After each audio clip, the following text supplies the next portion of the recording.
நேற்று fish fry ஜாஸ்தி சாப்பிட்டனால wait குறையாதுன்னு தான் நினச்சேன். ஆனாலும் குறைஞ்சிருக்கு. தேவையில்லாத எந்த ஃபுட்டுமே ஜாஸ்தி எடுத்துக்கல. கரெக்டான கேலரிஸில் எடுத்திருக்கேன். அதனால தான் குறைஞ்சிருக்கு. டவுட்டாகவே இருந்துச்சு, ரொம்ப ஃபிஷ் ஃப்ரை சாப்பிட்ருக்கோமே வெயிட் கம்மியாகுமான்னு. காலையில் வெயிட் செக் பண்ணோன்னே தான் ஹாப்பியாக இருந்துச்சு. செகண்ட் 100 டேஸ் வெயிட் லாஸ் சேலஞ்சில் டே 13. காலையில் பிரேக்ஃபாஸ்ட்டுக்கு தயிர் சாதமும் கொஞ்சம் ஊறுகாய் வச்சு எடுத்துட்டேன்.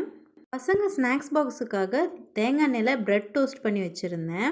நானும் கொஞ்சம் எடுத்துக்கிட்டேன். அதில் லஞ்சுக்கு முளைக்கட்டின கொள்ளு இருந்துச்சு இல்லையா, அதிலே வறுத்து அரைச்சி குழம்பு மாதிரி வச்சு எடுத்துட்டேன். கடைசியாக கொஞ்சம் ரசத்தோடு எடுத்துக்கிட்டேன். ரசத்துலேயும் கேலரிஸ் இருக்குது, அதுவுமே நம்மளுக்கு ரொம்ப முக்கியம். தண்ணியை தவிர நம்ம சாப்பிட்ற எல்லா ஃபுட்லேயுமே கேலரிஸ் இருக்குது. அதனால் அதை கொஞ்சம் கவனமாக வச்சுக்கிறது முக்கியம்.